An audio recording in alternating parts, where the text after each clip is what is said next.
Bienvenido, bienvenida una vez más a nuestro video podcast de Sin Horario ni Calendario. Hoy abrimos la cajita de Hablamos de un crimen y vamos a tocar un crimen que es casi necesidad tener que hablar de él, ya que fue uno de los más mediáticos del true crime de España.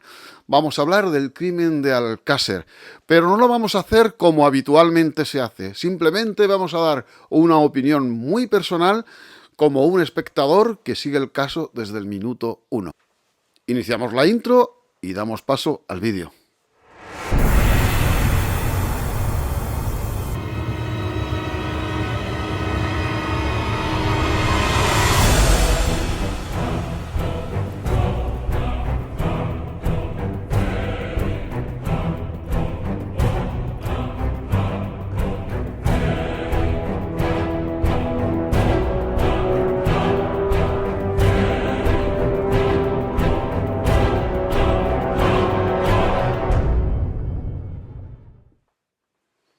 Todo comenzó un 13 de noviembre, un viernes 13 de noviembre de 1992.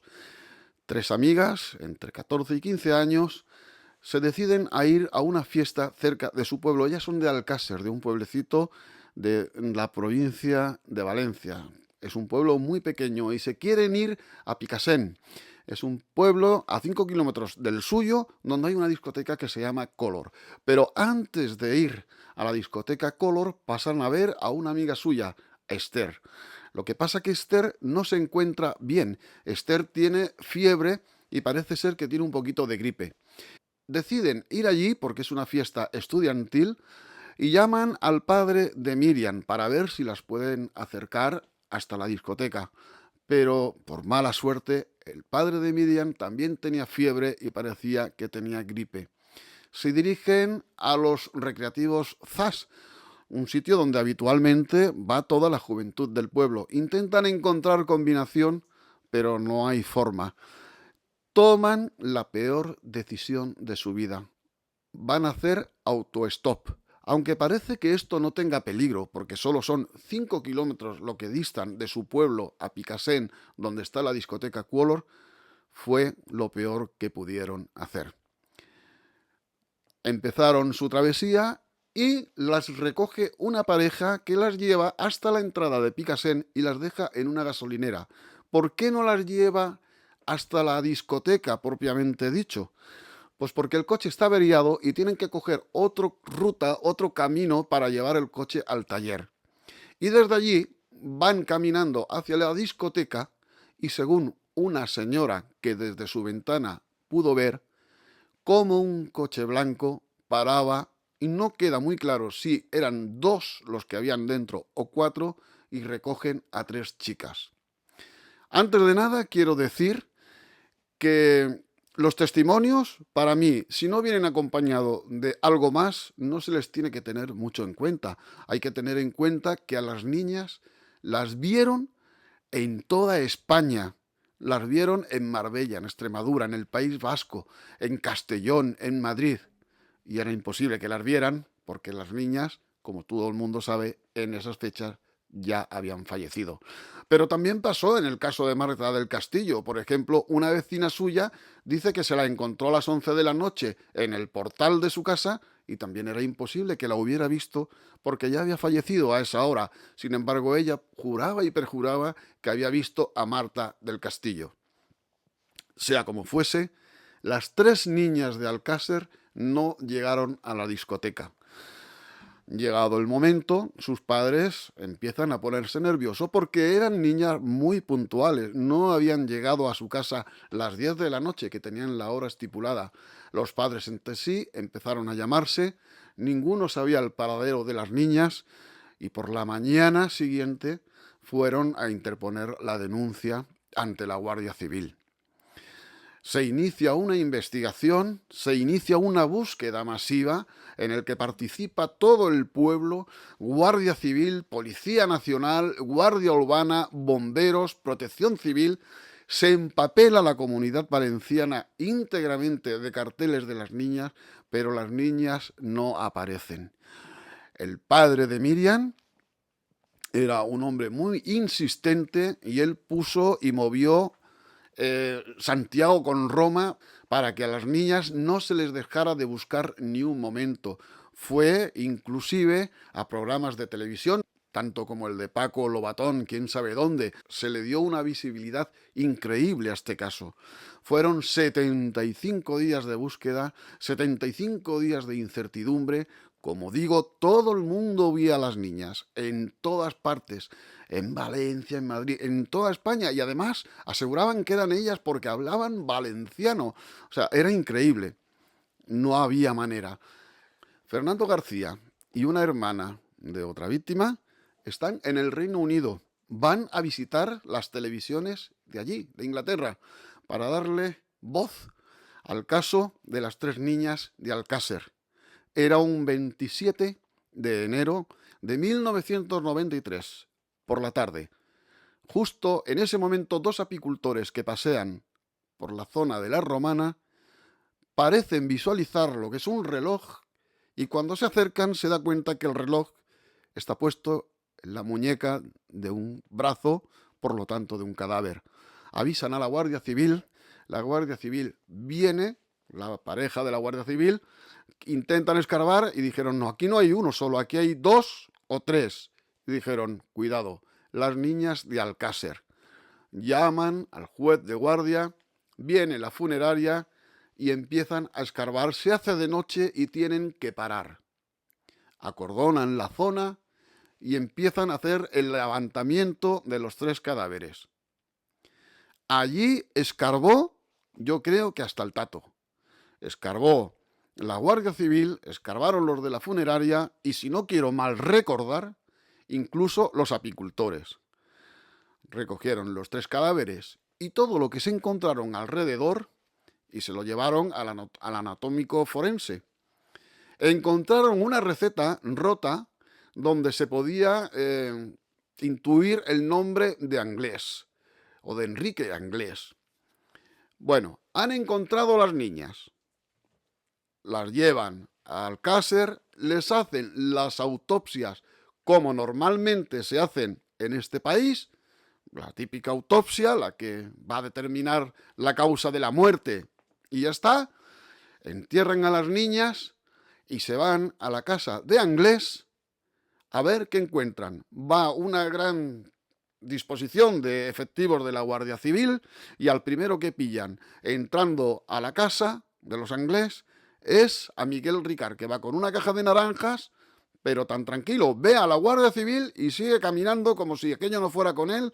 Incluso un guardia civil le dijo, ¿qué naranjas más buenas? Pues sí, señora agente, son buenas. Bueno, subieron arriba, picaron, abrieron y estaba Kelly con su novio, Enrique creo que también estaba, Miguel Ricard, luego llegó la madre y luego llegó otro hermano de Antonio Anglés. Según los testimonios de todos, Antonio Anglés había saltado por una ventana, algo que a mí me parece imposible, y se había dado a la fuga, y hasta el día de hoy, después de tantísimos años, me parece que son 33 años, nadie sabe el paradero de Antonio Anglés. Aunque también en su fuga lo ven por media España. Hay que tener en cuenta que recorre toda la península de este a oeste, de Valencia hasta llegar a Portugal, donde allí vive con un yonki al cual él le proporciona dinero para poder comprar droga a cambio de que le facilite subir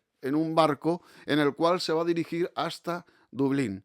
Se ve que en el barco lo cogen como polizonte, lo entregan a las autoridades lo devuelven, lo meten en un camarote, desaparece de un camarote, encuentran un flotador, nadie sabe nada de Antonio Anglés. Yo personalmente creo que no se fugó. Pero si los que estaban en la casa declararon que se había fugado, pues hay que hacerle caso y hay que creer que se habían fugado. Yo pienso que no. Pasan todos a prestar declaración. Y al final, al único que se quedan detenido es a Miguel Ricard. Y lo único que tienen contra él es su propia declaración. Y además inculpa a Antonio Anglés, al que sabe que nunca se le va a encontrar. De hecho, nunca se le encontró. A los demás se les dejó salir a su casa y Aquí ya tenemos un detenido que pasa a disposición judicial y al día siguiente ingreso en prisión incomunicada y sin fianza. Bueno, como podéis comprobar, estoy siendo bastante explícito y estoy dando una repasada a todo para poner a todo el mundo en situación.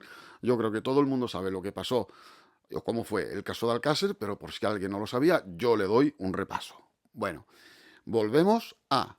Se han perdido unas niñas, se han buscado unas niñas durante 75 días, han aparecido, tenemos unos indicios de que puede ser alguien por una receta que hay ahí encontrada después de 75 días en la fosa, y ya tenemos uno en la cárcel y el otro en busca y captura.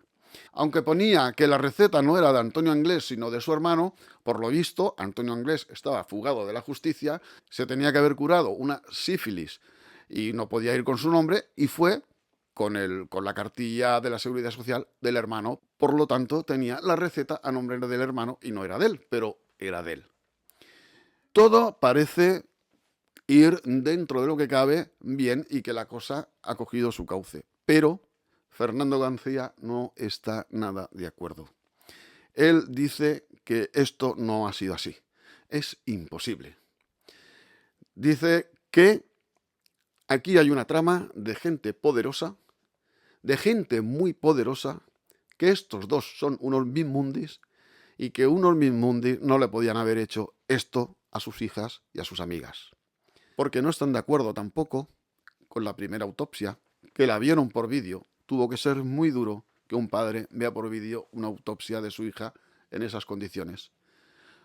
Contratan a otro forense que viene de Sevilla, Luis Frontela, y Luis Frontela da unos datos que pone todo patas para arriba. Uno de ellos es que las niñas estaban envueltas en una alfombra persa, que había diferentes tipos de pelos, incluso canos, con las niñas, que había habido un segundo enterramiento, el primero en un lugar con agua, que él piensa que no se cometió el crimen en la Romana porque en la Romana, en aquella zona, no se encontró sangre. Y algunos datos más que le daban la razón a Antonio García de que aquí había una trama. Tanto es así que Antonio García, cuando empieza el juicio, se está haciendo un juicio en paralelo en un programa de televisión en la noche del Hoy cruzamos el Mississippi. Y va a todos los programas con un abogado criminólogo, que no vamos a decir el nombre porque el señor ya ha fallecido, y le daba toda la razón a Fernando García. Los dos decían que eso era una trama de gente importantísima.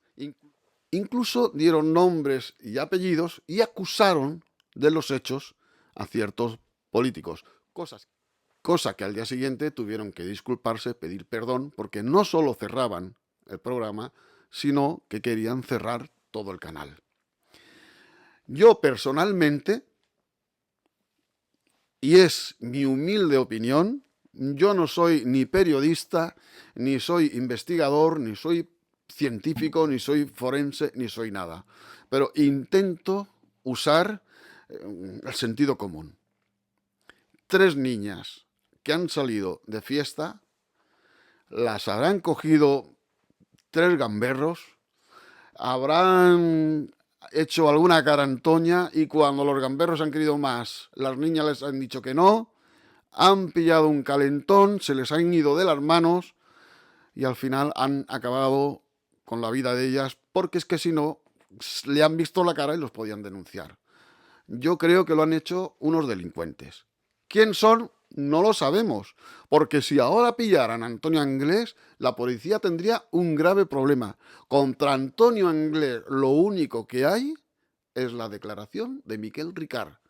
Y contra Miguel Ricard lo único que hay es su propia declaración. Y hay que tener en cuenta que un guardia civil salió del interrogatorio diciéndole a tortazos, le hemos sacado lo que hemos querido. Cuidado con esto, porque no hay nada, no hay ADN, no hay pelos, no hay ningún síntoma, nada que los ponga en el lugar de los hechos.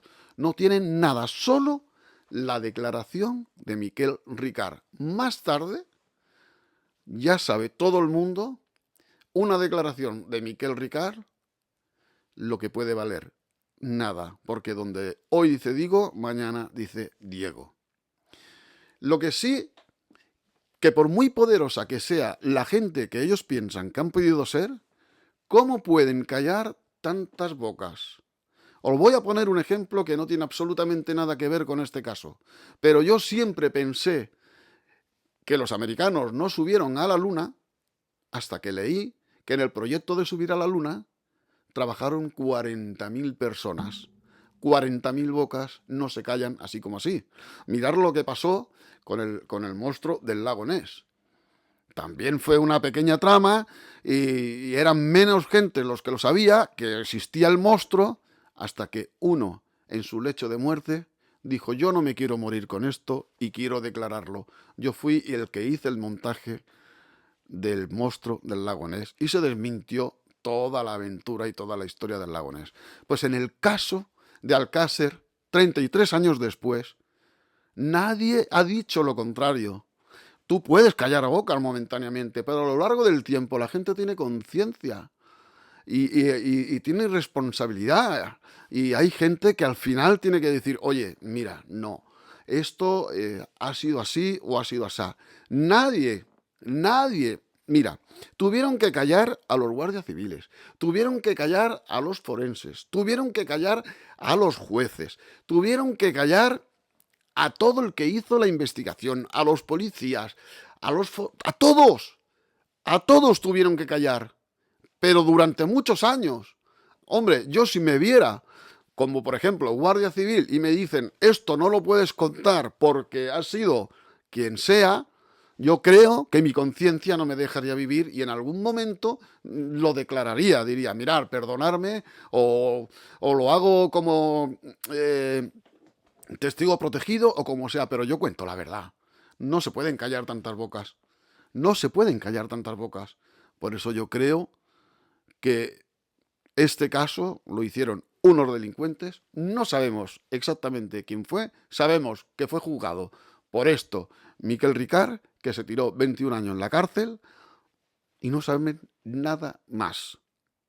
No hay nada de Miquel Ricard que implique en los hechos, sino su declaración. Y a Antonio Anglés, lo mismo de lo mismo. ¿Dónde están esos hombres de negro que sacrifican niñas, que los graban, que para mí es el síndrome que en psicología se dicen de la segunda herida? Y es que los familiares son reacios a pensar que ya está, mi hijo ha muerto porque lo ha atropellado un coche.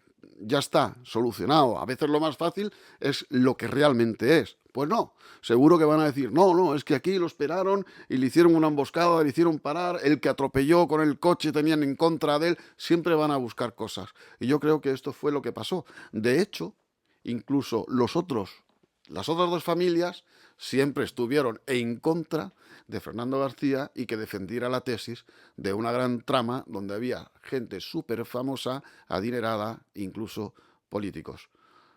¿Que había pelos canos? Pues posiblemente había pelos canos, pero es que si a mí ahora me registran, igual me pillan algún pelo pelirrojo. ¿Por qué? Porque he estado comprando en un supermercado donde delante mí había una pelirroja y cuando se mira tan minuciosamente, pues se encuentran muchas cosas.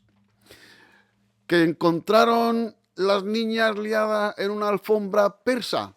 Pues no, no era una alfombra persa, era un trozo de moqueta que según Ricard se lo habían encontrado en la basura. ¿Que había pelos de animal que habían hecho con animales? Pues no lo sé, a lo mejor se sentaron en el coche donde hicieron autostop y el dueño del coche tenía un perro. Pues eso, se hacen transferencias de pelos y transferencias de ADN sin necesidad de tener que haber intervenido ni ningún perro, ni ningún hombre de pelo cano, ni nada de nada. Este es mi humilde opinión. No quiero que esto simplemente que vosotros podáis pensar y debatir, y habrá quien esté de acuerdo y habrá quien no esté de acuerdo. Sí que dio mucho bombo, sí que fue muy mediático, sí que dio ríos de tinta y horas de cinta, de película, todavía después de 33 años, se sigue hablando del caso, pero yo creo que lo más sencillo, lo natural, lo que va por su peso, es lo que normalmente suele ser. Yo creo que fueron unos delincuentes que tocaron con unas pobres niñas y se les fue entre alcohol y droga, se les fue de las manos, fueron unos desalmados, estoy seguro, no, estoy segurísimo, pero una trama de gente poderosa que además los quieren relacionar con el caso Macastre, porque pillaron el pie el mismo día, pero de otro año, que encontraron las niñas y el pie lo pillaron en la casa Alcácer. Esto es una conspiración a lo grande, porque para que todo esto coincidiera, tendrían que alinearse todos los planetas, no, los planetas de esta galaxia y de la siguiente. O sea, el 27 de enero del 1989, creo que fue, porque eran los 80, encontraron un pie en la calle Alcácer, el mismo día que encontraron las niñas, pero en otro año, y en la calle Alcácer, que era el pueblo de donde desaparecieron las niñas, y ahora lo quieren que todo confronte. Esto es una casualidad, las casualidades existen, por eso toca la lotería. Y que dicen que dos personas fueron a recoger bocadillos y los fallecidos en el caso Macastre estuvieron en el mismo bar. Pues sería un bar que está en un punto estratégico puesto para que pueda parar mucha gente, es lo más probable. Pero lo quieren siempre buscar y no dejan de alimentar el circo. Vuelvo a repetir, yo creo que fue dos delincuentes, o tres, o uno, o los que fueran, que se quisieron divertir y lo hicieron de la peor manera posible. Espero que no me haya enrollado mucho, y espero no haber molestado a nadie, pero esta es la opinión mía y yo sigo el caso desde el minuto 1 que desaparecieron las niñas. Lo he mirado con lupa día a día, he seguido el juicio a cada momento, cada noche, iba confrontando y a mí los números no me salían. Soy Manel, de Sin Horario y Sin Calendario. Buenas noches, nos vemos en el próximo.